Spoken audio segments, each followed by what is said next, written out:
정진상 교수님 오셨습니까? 아, 예. 지난주에 너무 좋은 질문을 하셔가지고 도저히 뭐 1, 2분 만에 답하기가 곤란해서 오늘 또 파워포인트 250장, 예, 1시간으로 준비를 했습니다. 제목은 판타레이라는 주제인데요. 지난주 거 리뷰부터 하겠습니다. 지난주에 붉은 악마 신드롬과 열광하는 조직에서 저희들이 얻었던 시사점이 첫 번째가 조직을 혼돈의 가장자리로 몰아가자 이런 이야기 했고요. 충격적인 에너지를 유입을 하고 또 여러 가지 아이디어를 내고 실험을 장려를 해서 원조나비들이 날개짓을 할 수 있도록 하자 이런 이야기를 했고요. 그 다음에 조직원들끼리 서로 상승 효과를 낼 수 있도록 의사소통을 강화하고 지식 정보를 공유하자.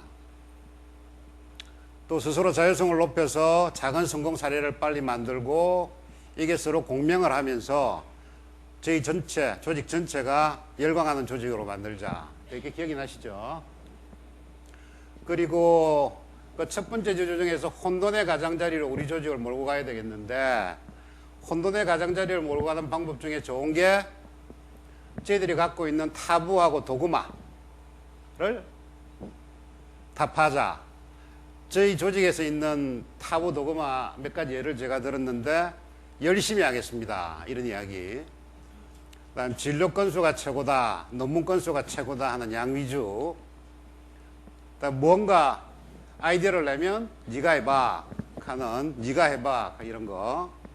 그다음에 뭐 다 잘해봐라 이런 이야기.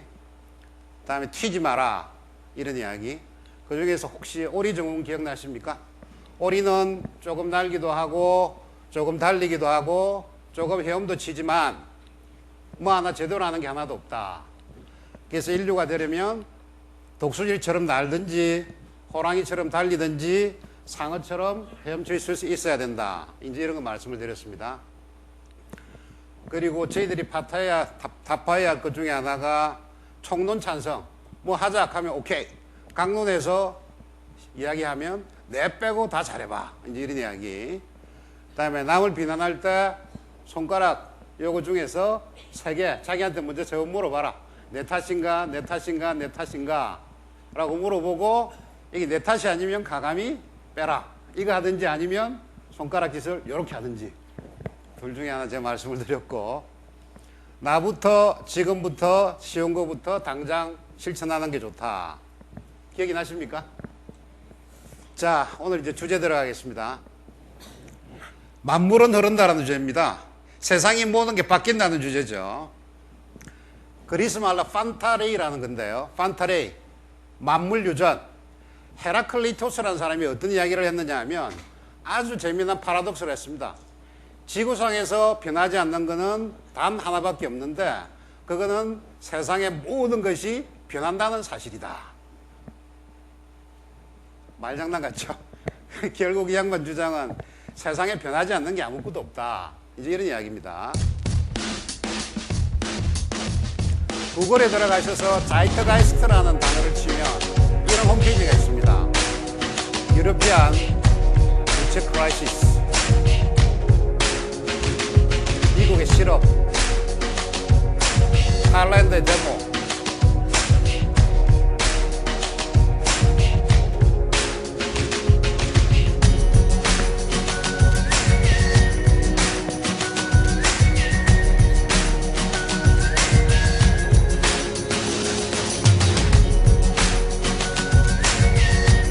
솔라 에너지로 가는 비행기, 우주 두바이.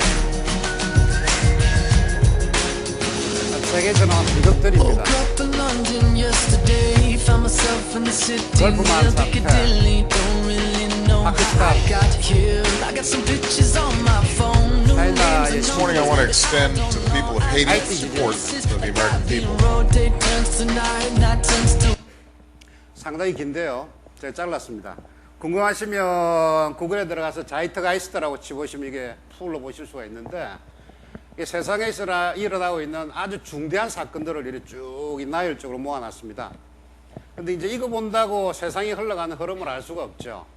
그래서 이 자이트가이스트라는 말이 이제 독일 말인데요. 이게 이제 우리말로 이야기를 하면 시대 정신입니다. 시대 정신. 독일 말로 자이트가이스트고 뭐 불어로 뭐라고 저 잘 모릅니다. 있고 영어로 스피릿 오브 에이지. 한자말로 시대 정신인데 이 자이트가이스트라는 게 그 시대를 가장 대표할 수 있는 정신을 자이트가이스트라고 이야기를 하고 있습니다. 그래서 이 왜 제가 시대 정신을 이야기를 하느냐 하면 특히 올해 연말부터 내년 초에 저희들한테 다가올 것으로 예상되는 외부 환경의 변화가 워낙 다급하고 절박하기 때문에 우리가 시대 정신을 제대로 이해를 해야 우리가 환경 변화에 잘 대응을 할 수 있다. 이런 차원에서 제가 자이트가이스트를 들고 나왔습니다.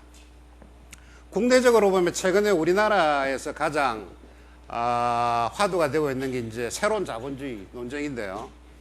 이제 조선일보가 이거를 가지고 한 2달 이상 연재를 했죠. 연재를 했는데 실제 이제 이 작업을 시작할 때 제가 뭐 여러 가지 이야기들이 나옵니다만은 조금 기획을 하긴 했습니다.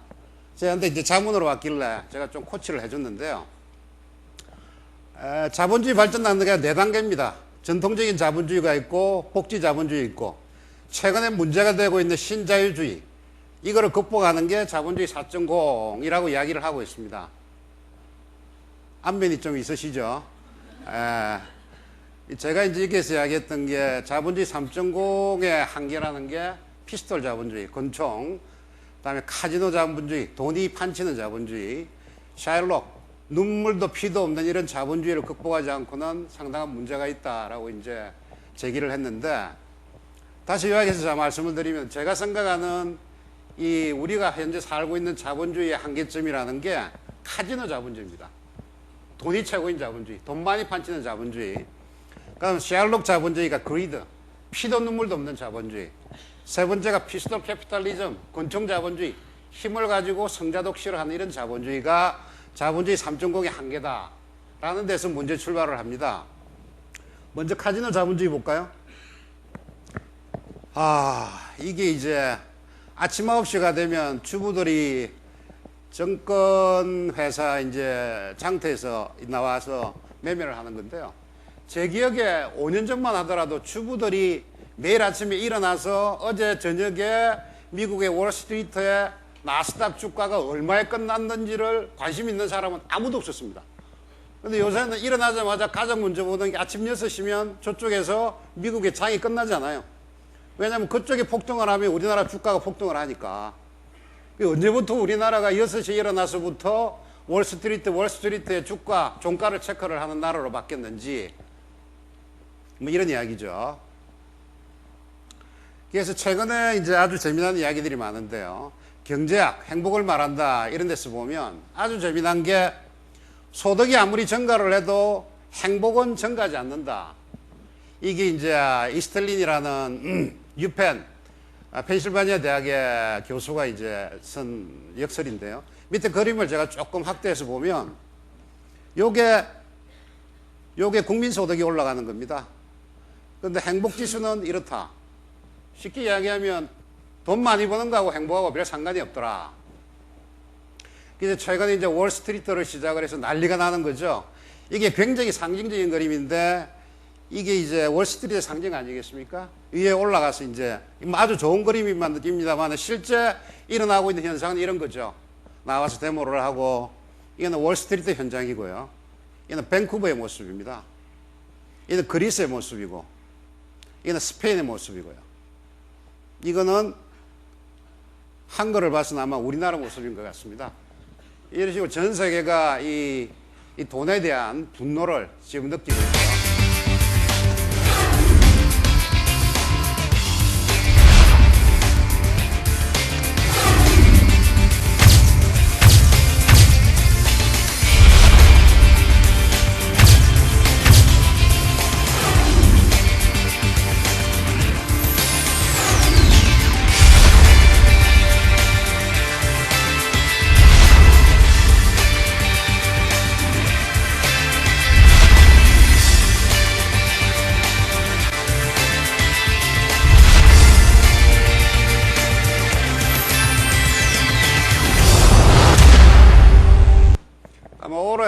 키워드 중에 큰 거 하나가 참여하고 분노하라. 아마 이런 식으로 될지도 모르겠습니다. 제가 이제 돈이 최고인 카지노 캐피탈리즘의 말씀을 드렸고, 두 번째가 샬롯 캐피탈리즘입니다. 여러분들 그 베니스 상인 책 보셨겠습니다만 보면 이제 약속을 해가지고 약속을 안 지키면 심장 아니면 쪽에 있는 살 1파운드를 떼어내겠다. 피도 눈물도 없는 이런 현상 아니겠습니까? 이게 하버드 베이스에서 나온 책인데요. 책 제목 자체가 피도 눈물도 없이 경영하라. 이런 식의 피도 눈물도 없는 이런 경영을 이 전통적인 경영학에서는 상당히 강조를 했죠. 우리나라 영화에도 피도 눈물도 없이 뭐 이런 영화까지 있습니다. 그래서 최근에 이게 피도 눈물도 없는 거의 예 중에 하나가 의도적인 외면. 우리 바로 주변에 비참한 현실이 있는데도 불구하고 우리가 애써 눈을 감는 이런 걸 이제 의도적인 외면, willful blindness라고 하는 건데요. 예를 들면 이제 이런 거죠. 이런 게 이제 의도적인 외면이고요. 사실 우리가 다 알고 있지 않습니까? 이렇게 다 이런 사람들이 있고 이런 사람들이 있다는 걸 알면서도 우리는 지금 의도적으로 외면을 하고 있습니다. 이게 물론 우리나라 그림은 아니지만 미국의 그림입니다만 실제 이게 썰어 죽고 있는 사람, 이런 사람들이 있는데 저희들은 willful blindness를 하고 있다. 이게 이제 의도적인 외면이죠. 세 번째 이 자본주의 한계가 이 피스톨 캐피탈리즘입니다. 권총 자본주의죠. 성자 독식의 시대입니다.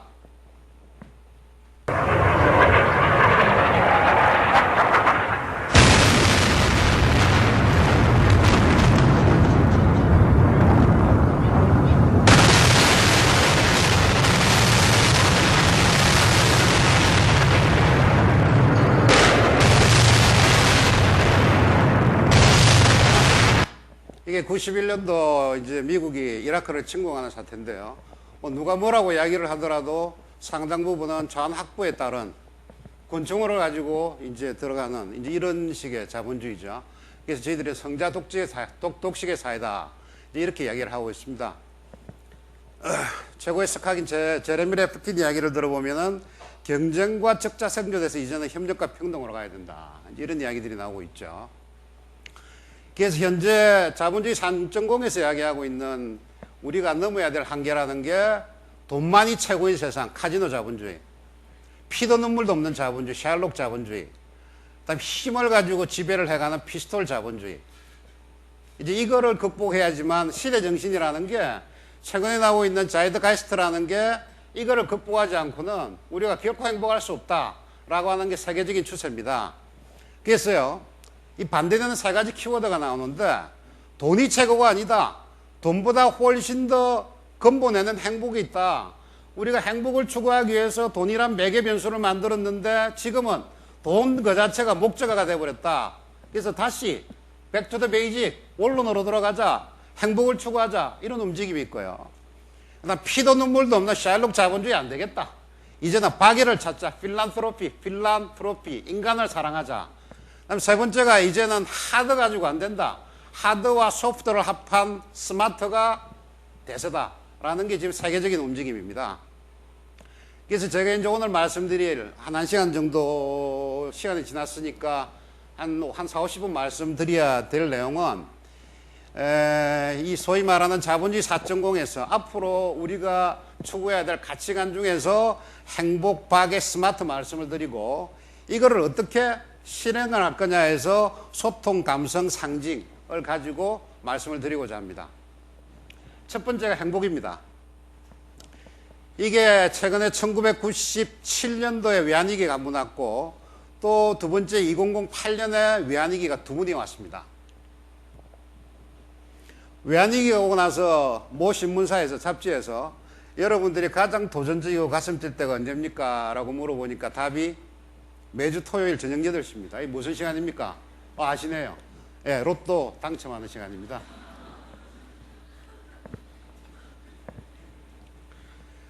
로또가 행운인데요. 네잎클로버의 꽃말은 행운입니다. 근데 세잎클로버의 꽃말은 행복입니다. 세잎클로버는 아무 데나 있는 거 아닙니까? 그래서 이 네잎클로버를 찾기 위해서 온 지천을 헤매는데 주변에 널려 있는 세잎클로버 이걸 혹시 찾는다고 짓밟고 있지는 않으십니까? 이런 이야기인데요. 행복 경제학에서 이렇게 추구를 하고 있습니다. 이게 소득이 올라가는 거거든요. 소득이 쭉 올라가면 저희들이 상식이 행복지수가 계속 올라가야 되는데 행복지수, 소득 계층별, 참여율 이런 게 뚝뚝뚝뚝 떨어집니다. 상당히 이상한 현상을 보이고 있죠. 그리고 이게 이제 여러 학자들이 분석한 결과 소득이 올라가는 거하고 행복이 올라가는 거가 같이 비례하는 것은 거의 2만 불까지라고 이야기를 하고 있습니다. 소위 말하는 이거는 국민소득이 경상 기준이 아니고 구매력 기준. 구매력이라는 게 각 나라마다 물가 차이가 있거든요.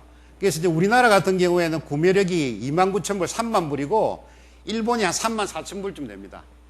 혹시 이제 여러분들 일본에 여행을 하다가 보시면은 일본이 우리나라보다 한 2배쯤 더 잘 사는데 사는 거는 뭐 거의 비슷하다고 느끼시지 않습니까?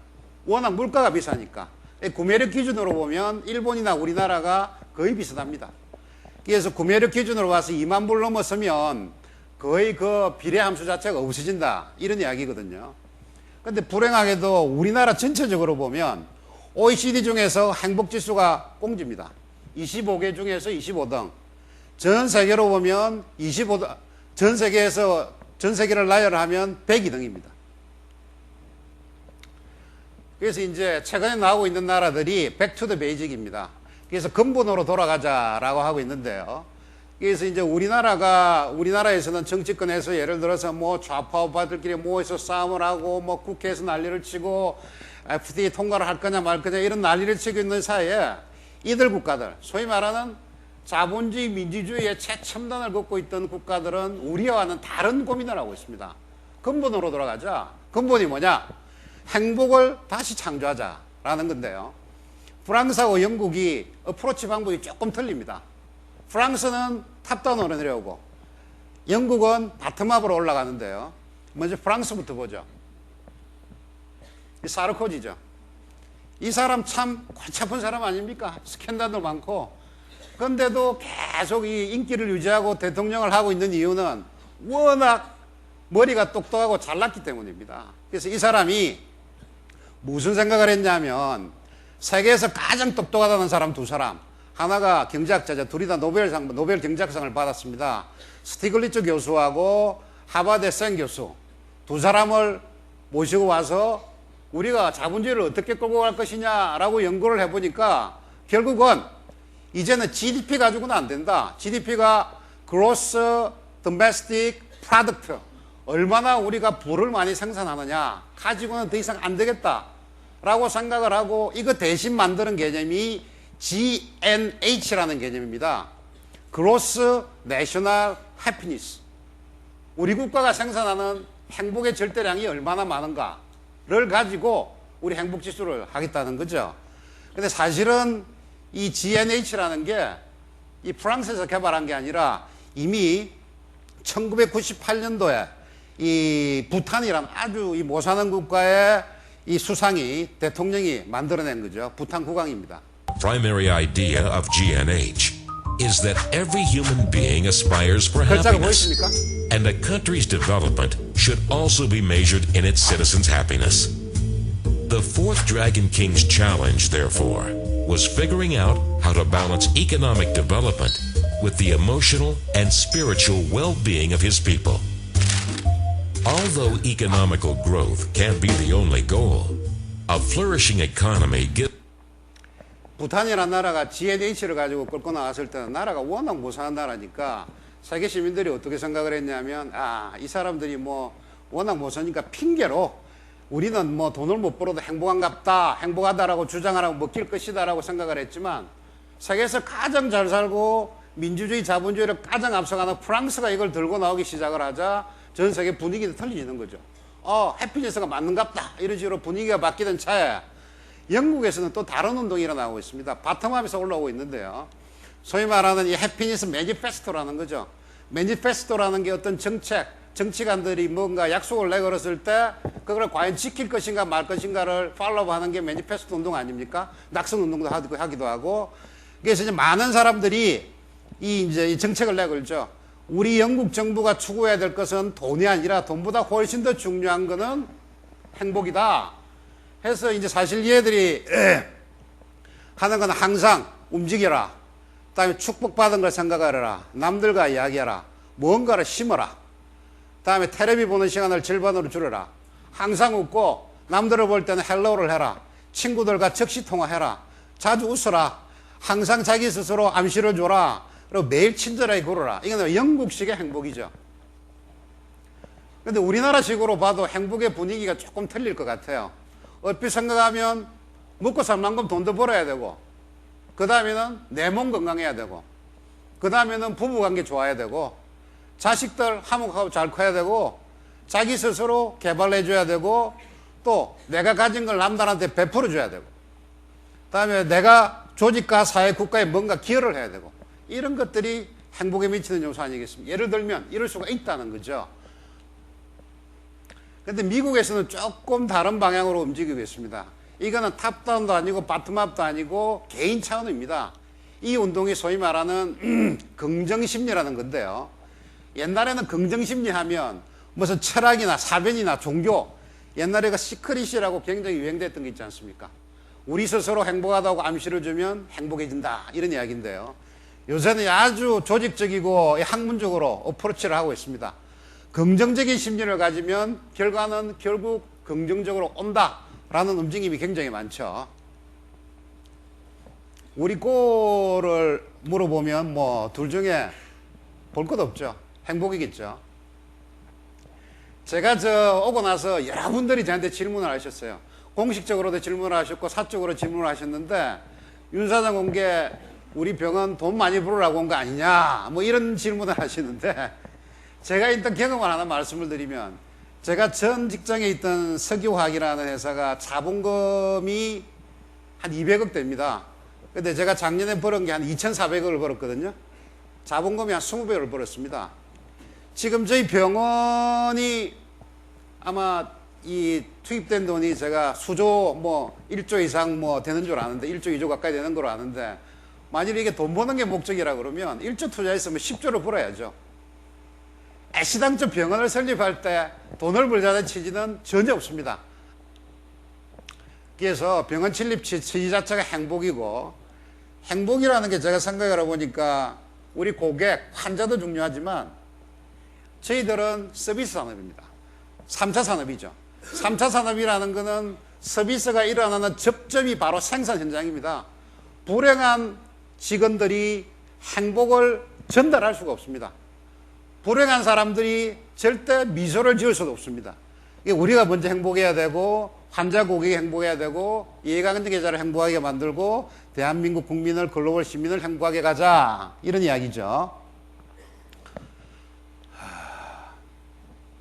제가 얼핏 생각나는 거 하나부터 말씀을 드리면, 제가 저번에 말씀을 드렸는데요. 나부터 지금부터 쉬운 것부터. 중에 가장 먼저 할 수 있는 게 인사 자랑이 아닌가 싶습니다. 제가 이제 온 지 한 근무 시간으로 따지면 한 보름 정도 되는데요. 제가 와서부터, 저는 원래 저쪽에서 근무할 때는 사무실 다닐 때 휘바람 불고 흥얼거리고 노래 부르고 하는데, 최근에는 제가 그걸 스톱을 했습니다. 흥얼거리고 노래 부르고 다니니까 사람들이 조금 이상하게 와요, 저를. 제가 정상적인가 이런 식으로 또 보고, 저는 저쪽에서 엘리베이터 탈 때 저와 전혀 모르는 사람이 있더라도 엘리베이터 문이 열리면 안녕하세요, 그다음에 아침에 출근할 때 차 문 열어주면 뭐 굿모닝, 갈 때는 뭐 직원들 보고 고생하시오, 이게 완전히 저는 몸에 배었는데, 최근에 몇 번 엘리베이터 타고 안녕하세요 하면 안에서 저자가 뭔가 이렇게 쳐다보고 하니까 이게 점점 저도 이 몸이 막 움츠러드는 거예요. 움츠러들어서 야, 이거 인사 안 하고 또 괜히 웃으면 실없는 사람이 되고 이런 것 같아요. 근데 제가 말씀드렸습니다만, 이 변화라는 거는 나부터, 지금부터 쉬운 거부터 당장 할 수 있는 거. 그래서 제가 오늘 순간부터 다시 마음을 고쳐 잡겠습니다. 하여튼 엘리베이터가 열리면 인사를 할 것이고, 남을 보면 방글방글 웃을 것이고, 길을 다닐 때마다 휘바람을 불고 콧노래를 부를 텐데, 뭐 지나가시다가 조금 이상하시더라도 부디 욕은 하지 말아 주십시오. 그 다음에 이거는 뭐 나중에 제가 한 말씀을 드리겠습니다. 그 다음에 두 번째가 박애를 말씀드릴게요. 첫 번째가 행복이고 두 번째가 박애인데요. 아까 샤일록 자본주의의 한계를 제가 말씀을 드렸습니다. 이 박애라는 이야기의 그 어원은 저희들이 프랑스 혁명에 찾습니다. 프랑스 혁명을 일으킬 때 이 혁명가들이 가지던 사상 자체가 자유, 평등, 박애 세 가지죠. 지금도 프랑스 국시가 자유, 평등, 박애인데요. 실제 박애란 테마가 프랑스 국시가 되기까지는 정말 책이 몇 권 될 정도까지의 엄청난 논쟁을 거쳐서 박애가 프랑스 국시로 들어왔는데요. 흔히 저희들이 이 자유에서는 경쟁이 나오고, 경쟁에서 시장이 나오고, 시장에서 보수주의자가 나오고, 평등에서 분배가 나오고, 이게 배급이 나오고, 이게 진보가 나온다 라고 해서 지금도 국회 뭐 정치권에서는 이 난리법석을 치고 있습니다. 이래 치고 있는데요. 아까 제가 말씀을 드렸습니다만은 우리나라 소득이 벌써 3만 불입니다. 3만 불에서는 과거에 우리나라 소득이 10,000불, 5,000불 될 때는 이 좌나 우나 이 정책의 변화가 워낙 크기 때문에 진폭이 커요. 근데 서유럽의 3인주의를 보면 좌가 잡으나 우가 잡으나 사실은 아무것도 아닙니다. 시계추가 우리가 한 5년 전만 하더라도 시계추가 이렇게 좌가 잡으면 이렇게 우가 잡으면 이렇게 폭이 왔다 갔다 하는데 지금은 누가 잡아도 폭은 요거밖에 안 됩니다. 또 요새는 좌가 잡으면 우측 정책을 쓰고 우가 잡으면 좌측 정책을 씁니다. 이미 우리나라는 이데올로기 싸움을 벗어났습니다. 에도 불구하고 정치권에서는 아직도 이렇게 하고 있습니다. 그래서 좌와 우와 공동되는 사항, 이 박애는 배려고 나눔인데요. 이게 이념하고 아무런 상관없습니다. 인간이면 당연히 가져야 될 거, feel이라는 게 사랑한다는 거 아니겠습니까? 엔트로피라는 게 인간이라는 거거든요. 인간을 사랑하는데 좌우가 어디 있습니까? 그게 뭐 가진 사람 못 가진 사람이 어디 있습니까? 최근에 이제 나온 박애 자본주의 이런 게 이거는 사실은 굉장히 잘못된 책입니다. 가진 사람 거를 다 빼떨어서 못 가진 사람한테 주자 이런 논쟁이 나와 있는데요. 박애라는 건 절대 그런 게 아니죠. 많이 가진 사람은 또 많이 가진 대로, 작게 가진 사람은 작게 가진 대로. You've broken my heart, and now you leave me. Love of my life, can't you see? Bring it back, don't take it away from me, because 체르노빌 you 여자들입니다. don't know what it means to me.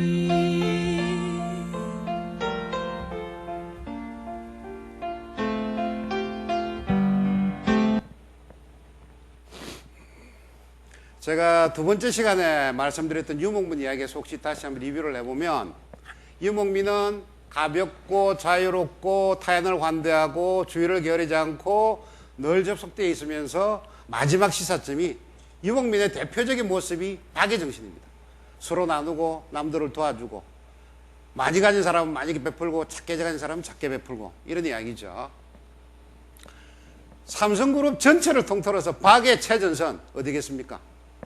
사회봉사단하고 저희 병원 두 군데입니다. 저희 벽에 항상 걸려있지만 저희들이 잘 안 보는 캐치프레이즈가 이거거든요. 이미 경영 이념에 제일 중요한 게 이겁니다. 그런데 삼성전자가 뭐 크게, 삼성석유화학이 크게 뭐 인류사회에 공헌할 거 별로 없지 않습니까? 이거로 보면 저희가 책임을 져야죠. 인류사회에 공헌을 한다. 뭐 너무 크면 한국사회에 공헌을 한다 정도라도.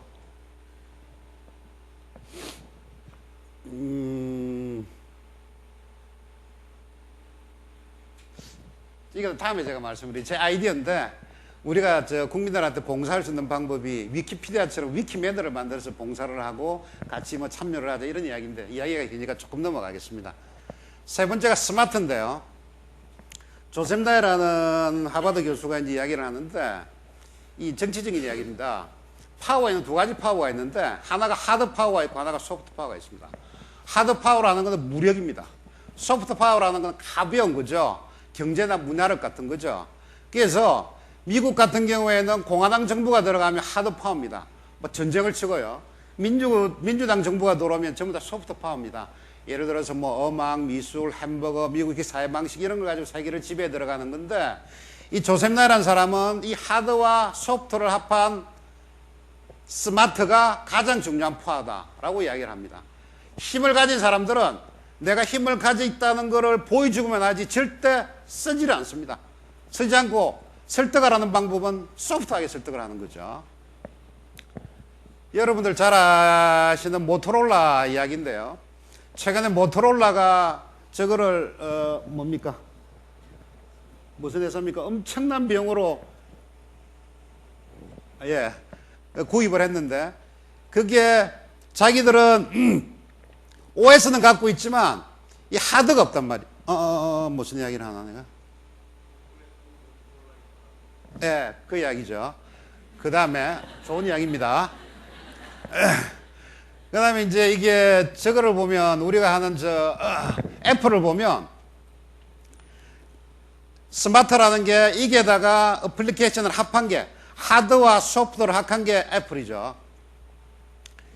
이 이야기는 상당히 저희 그룹의 내부적인 이야기라서 제가 조금 이런 말씀을 드리기가 이거한데 갤럭시 S하고 아이폰의 차이점을 말씀을 드리면요.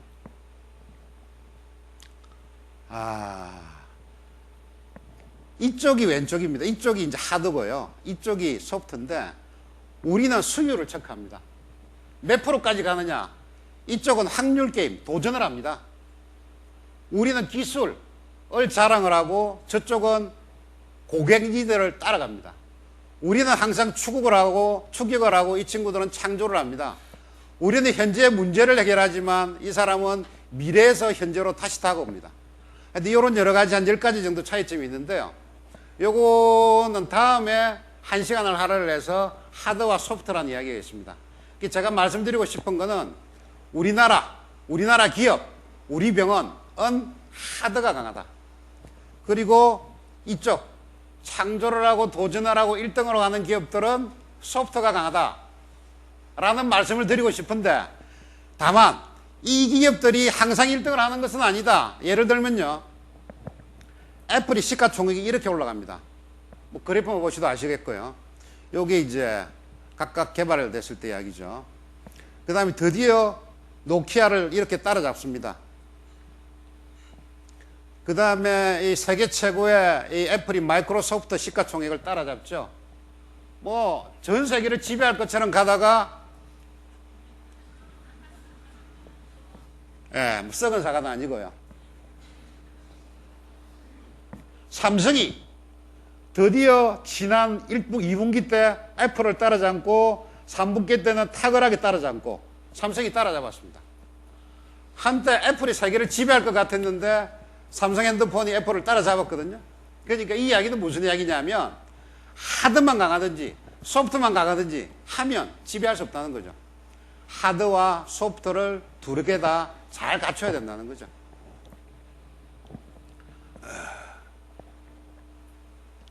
제가 저쪽 회사에 있을 때 장난 같은 이야기를 많이 했는데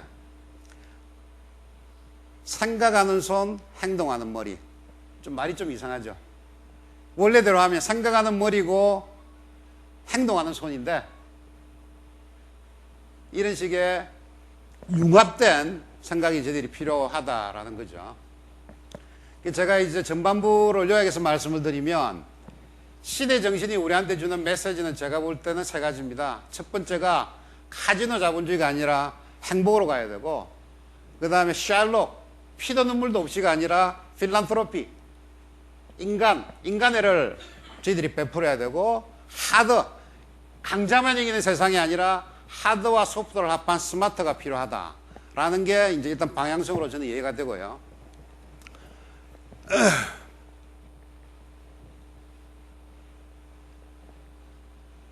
그러면 우리가 그런 생각을 갖고 있으면 과연 이런 거를 우리 조직 내부에 또는 우리 고객들에게 또는 환자들에게 대한민국 국민들에게 또는 세계 시민들에게 어떤 방법으로 이거를 실천을 하고 전달할 것이냐 라고 하는 게 이제 중요하죠.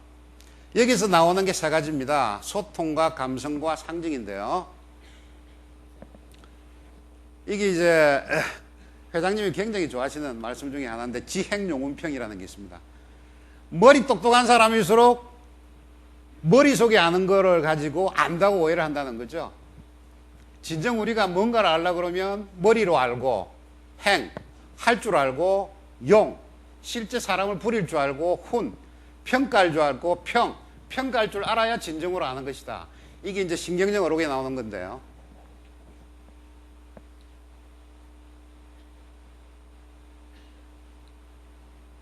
첫 번째가 소통입니다. 저번에도 제가 조금 말씀드렸습니다만 중복이 됩니다만은 이 사이버 스페이스 디지털 발전이 되면서 글로벌리 크게 일어나고 있는 현상들이 중간자, 소위 말하는 미디어의 소멸입니다. 저번에도 첫 번째 말씀드릴 게 우리나라에서는 정당 정치가 서서히 붕괴되고 있습니다. 지구 최초로 민주주의가, 직접 민주주의가 부활이 되고 있습니다. 여러분들 머릿속에 한 20일, 30일 전에 신문에 났던 게 무당파, 좌도 아니고 우도 아니고 보수도 아니고 진보도 아닌 33.8%가 새롭게 나타났다. 이런 이야기겠지 않습니까? 이 사람들의 정치가 도대체 뭡니까? 이들은 어디로 갔나요? 직접 민주주의로 갔습니다. 3000년 전에 그리스에서 아그로폴리스에서 시민들이 직접 모여서 패각 투표를 했습니다. 이 사람을 찬성한다, 반대한다. 근데 이게 사람이 3천, 3만, 30만 되다 보니까 직접 민주주의를 할 수가 없는 거죠. 그래서 대의민주주의를 했습니다. 그래서 국회의원을 뽑고 또 지방 대표자를 뽑고 이렇게 했는데요. 최근에는 사이버 스페이스가 나오면서 직접 민주주의가 가능해졌다는 거죠. 강호동 이야기죠. 강호동이가 나와가지고 처음에 자기가 세금 문제 가지고 은퇴를 했습니다. 은퇴를 하고 나서 얼마 있다가 인터넷에서 강호동 은퇴 반대 서명 운동이 이게 벌어진 거죠. 보시면은 강호동 은퇴가 당연하다는 게 14%, 다시 나와라 하는 게 86%. 이미 누가 이야기하기 전에 사이버 스페이스에서 벌써 결정이 나버렸습니다. 이게 거의 직접 민주주의죠. 두 번째 소멸이 매스미디어의 소멸입니다. 저도 매일 아침에 나오면 책상 위에 신문이 12개가 지금 쌓여 있는데요. 저녁 퇴근할 때 보면 그거 하나도 안 열어보고 퇴근합니다. 홍보팀에서 어떤 문제가 어느 신문에 났습니다 할 때 그때 신문을 열어보죠. 거의 여러분들 인터넷에서 보시는 거 아닙니까? 집집마다 붙어 있는 게 이런 게 붙어 있죠. 절대사절 이런 거. 그다음에 사이버 수사대 이야기죠. 뭐 하여튼 문제가 났다 하면 경찰보다도 훨씬 더 빠르게 하는 수사대. 이거는 조금 웃기는 이야기인데요. 코그니토로닉스라는 이런 움직임은 어떤 움직임이냐면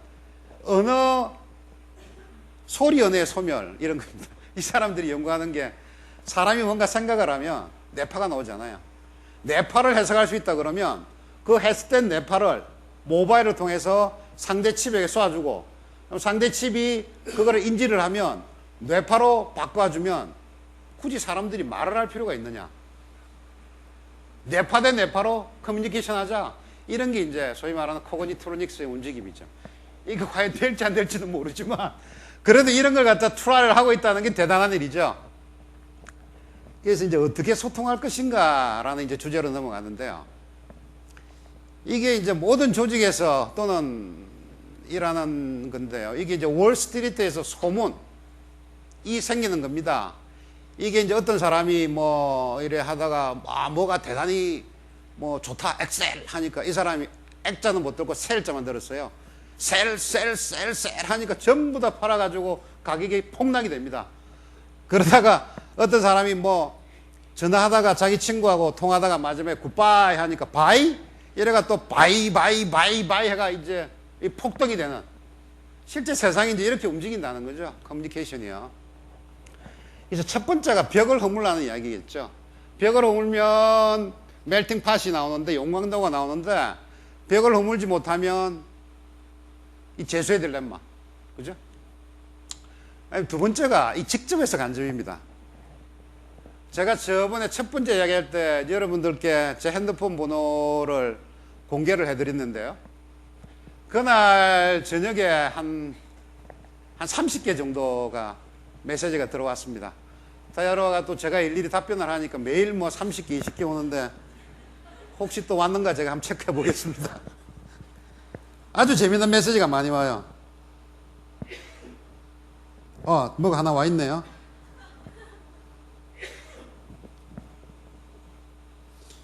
직원들이 장기자랑을 준비하고 프로그램을 기획을 하고 이벤트를 준비하는 행사를 진행하는 연말 송년회 직장이라면 모두가 반드시 감수해야 되겠죠? 이래 왔는데요.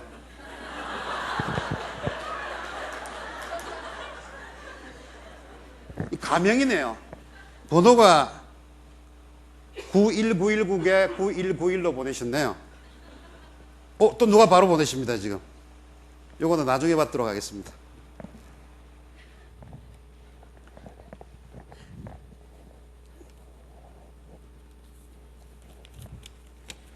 바로 오기 전에 또 제 앞에 메일이 하나 왔는데 어떤 메일이 왔냐면, 이제 모 교수님 저 성함은 밝히지 않겠습니다. 저번에 윤 사장이 강의한 내용 중에서 몽고라는 표현 대신에 몽골 또는 몽골리아라고 표현을 해라. 그 다음에 제가 오보라고 말씀드렸잖아요. 오보에 선앙자 같은 거. 영어로 이야기하면 오보라고 하지만 실제 몽골에 가면 어워라고 발음합니다. 그 다음에 What's new라고 인사하는 건 사실 맞습니다. 맞지만은 정확하게 이야기하면 새로운 좋은 일이 있습니까? 라고 이제 몽골인들이 물어본다는 거죠. 그거는 영어로 따지면 What's up? 하고 비슷하다. 그거 빼고는 막 거의 정확합니다. 저는 이제 다음에 그거 강의할 때는 요거 살짝 또 바꿔야죠. 바꿔가지고 하면 훨씬 더 오차가 작겠죠. 자, 지금 이 번호를 공개하고 나니까 상당히 소위 말하는 거리와 시간의 소멸, 매개자의 소멸이 이제 이루어지는 거거든요.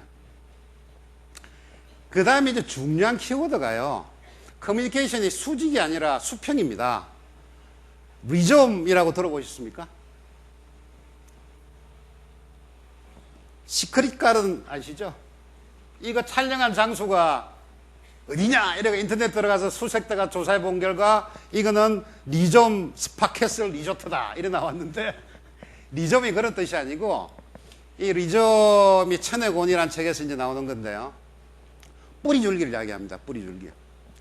뿌리줄기가 이런 거죠. 이게 땅이라고 치면 이 대나무 뿌리입니다. 땅이라고 치면 땅 옆에 이런 뿌리줄기가 쫙 펼쳐져 있는 거예요. 그러다가 안 보입니다. 평소에는 안 보이다가 땅 밑에 뿌리줄기가 쫙 깔리는데 어느 날 비가 쫙 옵니다. 비가 오면 소위 말하는 우죽순이 수평적으로 쫙 올라오죠. 이게 이제 리즘이라고 그러고 전통적인 방식은 뭐냐면 소나무형입니다. 우리가 생각하는 의사전달이나 커뮤니케이션이나 조직의 통제 이런 거는 줄기가 나가고 가지가 나가고 가지에서 2개, 3개 나가는 이 소위 말하는 이 관료주의형 있지 않습니까? 이게 소나무형 커뮤니케이션이고요. 리즘형이라는 것은 모두가 다 수평입니다. 모두가 다는 아니겠죠. 수평적으로 움직인 이런 형태를 리즘형이라고 그러는데요. 사이버 스페이스의 특징 자체가 이런 리즘형입니다. 그래서 이 소위 말하는 최근 같은 포스트 모던에서 커뮤니케이션은 상하적으로선 소나무 같은 커뮤니케이션이 아니라 이 우중순 같은 이 대나무 같은 리즘형이 돼야 된다라고 많은 이야기를 하고 있죠. 그래서 제가 보니까 이게 내부 커뮤니케이션 하는 툴이 저희들이 조금 부족한 것 같아가지고 실제 저희 전산팀하고 같이 해서 이 커뮤니케이션 툴을 조금 개선할 방도를 생각을 하고 있습니다. 지금은 싱글을 통해서 원웨이를 하고 있는데 투웨이 또는 커뮤니티를 만들고 지금은 텍스트 중심으로 되어 있는데 그거를 동영상이나 음성을 애드시키는 이런 작업을 준비를 하고 있습니다. 제가 하나 제안을 하면 이것도 간단한 생각인데요. 저한테 올라오는 서류가 굉장히 많아요. 근데 그거를 단계를 다 밟아서 올라오더라고요. 근데 이제 오늘 서류를 보면 2가지가 있는데 하나는 의사결정을 바랍니다 라는 서류가 있고 어떤 거는 이런 거니까 내용을 아십시오 라고 정보를 공유하기 위해서 보내는 게 있잖아요. 근데 정보 공유할 거를 왜 계정을 밟았습니까? 그거는 전부 다 CC에서 딱 뿌리면 되잖아요. 당연히 단계를 밟으면서 의사결정 과정을 정밀하게 해야 될 거는 당연히 계층을 밟아야 되겠죠. 근데 정보 공유 서로 알고 있읍시다 이런 것들이 다 계층을 밟아오거든요. 이 정보 공유에서 가장 중요한 게 스피드인데 이제 계층을 밟는 사이에는 스피드가 굉장히 떨어질 가능성이 많은 거죠. 더 근본적으로 제가 두 번째 시간에 말씀드린 징기스칸의 임파워먼트입니다. 의사결정을 밑으로 떨어뜨려버리면, 권한을 밑으로 줘버리면 뭐 결제 자체가 필요가 없는 거죠. 제가 소통에 대해서 말씀을 드렸고요. 두 번째 감성에 대해서 말씀을 드리겠습니다. There are 6.5 billion people in the 이게 Lie to Me라는 There are 건데 6.5 billion people in the world. 얼굴 but we 표정을 all look 보면 the same when we 말을 lie. 하지 않아도 모든 걸 다 알 수 Dilated 있죠. pupils, oblique 일단 eyebrows, an upturned 슬픔, lip, 행복함, the smallest line on 분열, your face, the slightest body movement. It all tells a story. It may be human nature to lie, but the truth is written all over your face. 제가 미국 드라마를 굉장히 즐겨서 보는데요. 이게 어떤 거짓말을 하더라도 그 사람들이 얼굴 표정만 딱 보면 이 사람이 거짓말을 하는지 안 하는지 정말 잡아내는 이런 스토리인데요. 미국 드라마 미더 좋아하시는 분 이거 한번 보십시오. Lie to Me라는 건데 굉장히 재밌습니다. 이게 뒷선의 미소라는 건데 이거는 정말로 좋아서 웃는 얼굴이고 이거는 판 아메리칸 스마일이라고 판 아메리칸 항공사에서 억지로 사람을 웃게 하는 얼굴이 이겁니다. 차이가 나시죠? 이게 이제 우리나라 말로는 판 아메리칸 스마일을 우리나라 말로는 썩소라고 그러죠.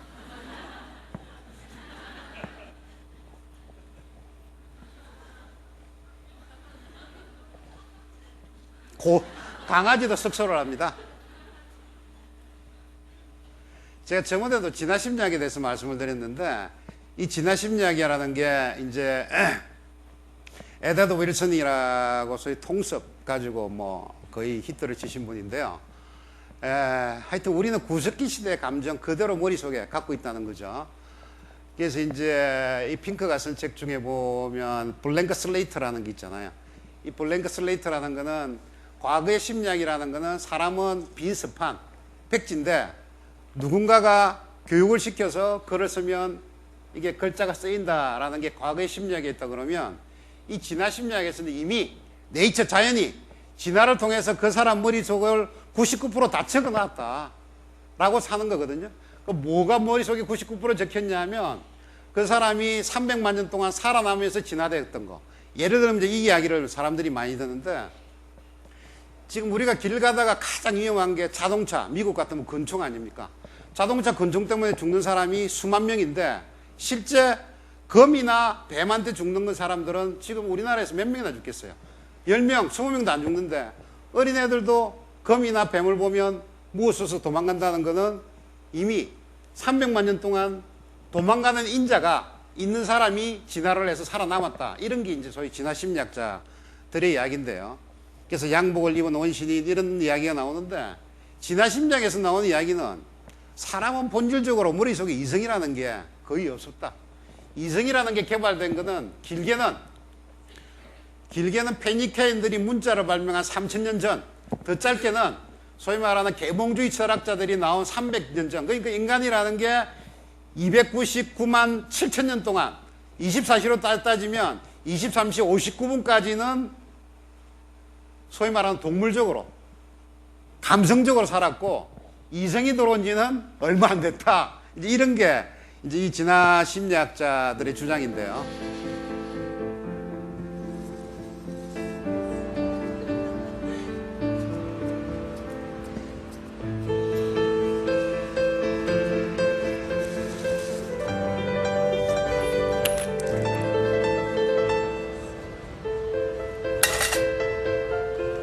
원래 이 사람이 I'm blind, 나는 동사입니다. 동전을 주세요. 이제 이렇게.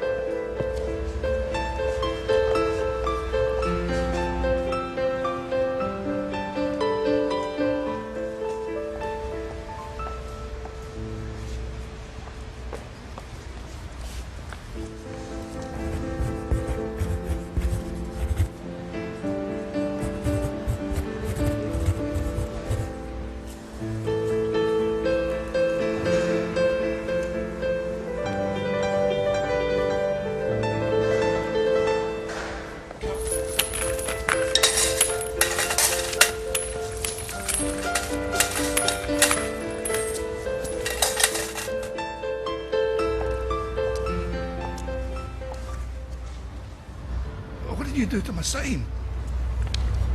I wrote the same, but in different words. Thanks, love.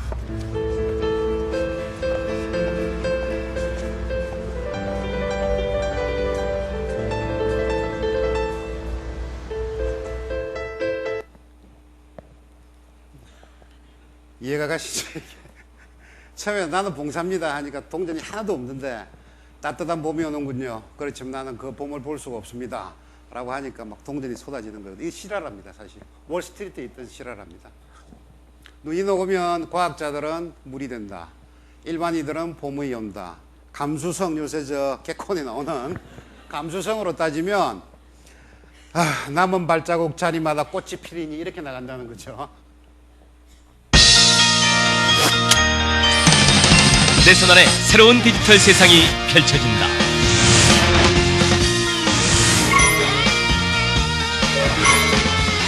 손안에 잡히는 400만 화소의 생생함.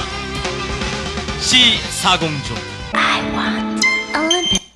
올림푸스가 지금 최근에 무슨 뭐 내시경 이런 거 우리나라 거의 다 하는데 최근에 이제 뭐 비자금 어쩌고 저쪽에 상당히 문제가 됐는데 처음에 올림푸스가 한국에 상륙을 했을 때 했던 광고가 이겁니다. 올림푸스는 뭐 화질도 좋고 거리도 잘 잡히고 선명하고 굉장히 이성적으로 접근을 했죠. 근데 거의 이 카메라를 못 팔았어요. 거의 못 팔았습니다. 그러자 이 사람들이 이 이성에서 감성으로 바꿔버리죠. 그러고 나서 폭발적으로 광고가 나가서 폭발적으로 판매가 늘어납니다. 바뀐 광고를 보시죠. 바뀐 광고를 보시죠.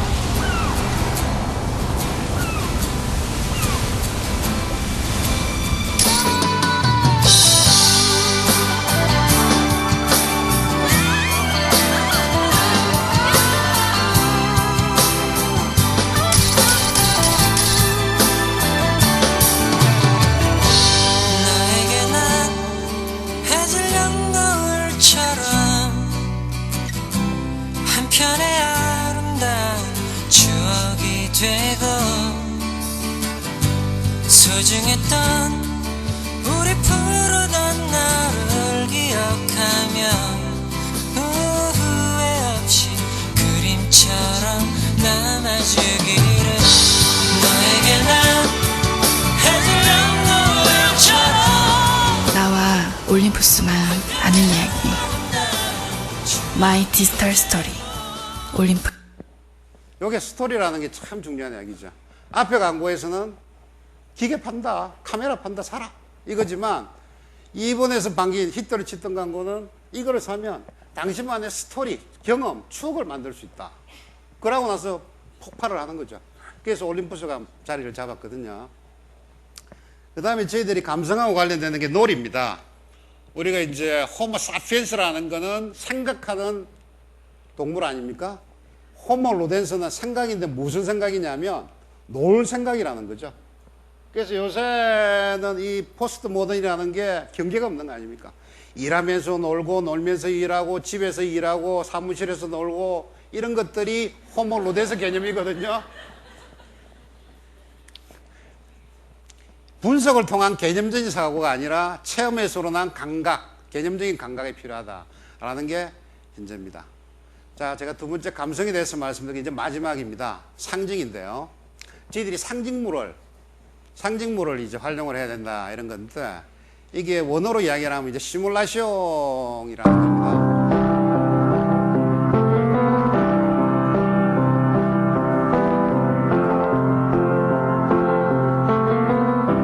Imagine there's no heaven. See as if you try. No hell below us. Above us only sky. Imagine all the people living for today. 노무현의 눈물 한 방울이 대한민국을 바꿉니다. 두 번 생각하면 노무현이 보입니다. 대한민국 새 대통령 노무현. 이게 이제 강고열음이 눈물 흘리는 대통령입니다. 뭐를 상징을 할까요? 이 상징을 이렇게 자기들이 만드는 거죠. 거의 뭐 엄청난 이 효과를 봤었는데요. 이런 게 이제 소위 시뮬라시옹이라는 이 우리나라에서 처음으로 도입된 상황인데요. 이 시뮬라시옹이라는 게 사실은 영어로 따지면 시뮬레이션입니다. 이게 불어 발음이고 이 시뮬레이션의 명사형이 시뮬라크러, 이걸 통해서 만드는 상징이 시뮬라크러라는 건데, 이 사실은 옛날에 그 그리스 철학에서부터 시작이 됩니다. 그리스 철학에서는 사람이 가진 이성, 이데아, 그걸 실천하는 게 리얼리티, 그거의 그림자처럼 보이는 덧없는 것이 시뮬라시옹이다 라고 이야기를 했는데, 이게 그렇지만은 그 혹시 그리스 같은 데 가보시면 여러분들 조각 같은 거 보시면 말이죠, 아주 재미난 게 저 위에 높이 솟아있는 조각을 밑에서 내려놓고 보면 하체는 짧고 상체는 굉장히 길게 보입니다. 왜 그럴까요?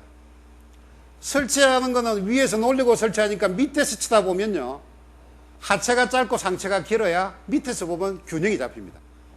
보는 사람 입장에서 그렇게 만드는 거예요. 여러분 길 가시다 보면 이거를 길게 적어놨잖아요, 이게. 그렇지만 이거 운전하는 사람 보면 그게 길게 안 보이잖아요. 이런 게 일종의 시뮬라시옹이거든요. 착시 현상입니다.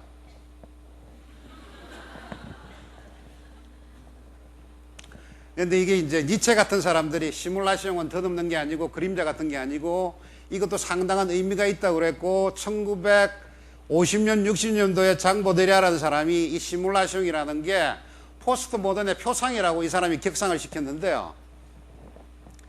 매트릭스 한 영화 보셨습니까? 첫 장면에 문을 땅땅땅 두드리면 네오가 문을 열어주고 누구 한 사람이 소프트웨어를 사러 오지 않습니까? 책 속에 구멍을 뚫고 이 책에서 소프트웨어를 꺼내주고 책을 닫는 장면이 시뮬라크란 시뮬라시옹. 이 감독이 이 책을 보고 만든 영화가 매트릭스한 영화입니다. 매트릭스가 뭐죠? 진짜보다 훨씬 더 진짜 같은 가짜죠, 그죠? 그림자입니다. 시뮬라시옹의 예를 제가 몇 가지만 더 말씀을 드리면 촛불 집회입니다. 진실이 있고 시뮬라시옹이 있는데, 그때 진실은 뭐냐면 강우병 걸릴 확률은 골프장에서 홀인원하고 돌아오다가 벼락 맞아 죽을 확률보다 더 낮다. 이 사실이에요, 계산해 보면. 근데 이렇게 설명하면 사실은 맞는데 이해가 잘 안 됩니다. 간단해요. 두 가지. 자빠지는 속 강우병, 치매 강우병의 결과. 표현이 간단하잖아요. 또 시뮬라시옹은 신이 내린 직장, 이런 표 일일이 설명할 필요가 없잖아요. 심플하게 신이 내린 직장, 더 표현이 필요가 없습니다. 이런 게 사실 시뮬라시옹이거든요. 무엇을 상징으로 삼아서 지속적이고 반복적으로 우리 고객들한테 전달을 할까라고 하는 게 시뮬라시옹의 뜻인데요. 제가 한번 시뮬라시옹을 우리 병원에 어떤 걸 해볼까 그냥 아침에 간단하게 생각을 해봤는데요. 현재의 시뮬라시옹은 이겁니다. 제가 볼 때는.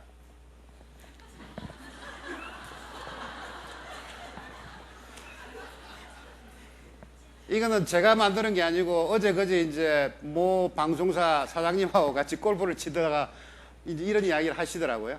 물론 이게 과거부터 오래된 이야기지만 아직까지 한번 사람 머릿속에 박히기 시작하면 15년이 가도 이게 안 없어집니다. 그럼 제가 얼핏 만드는 거는 이런 식으로 가면 어떨까요?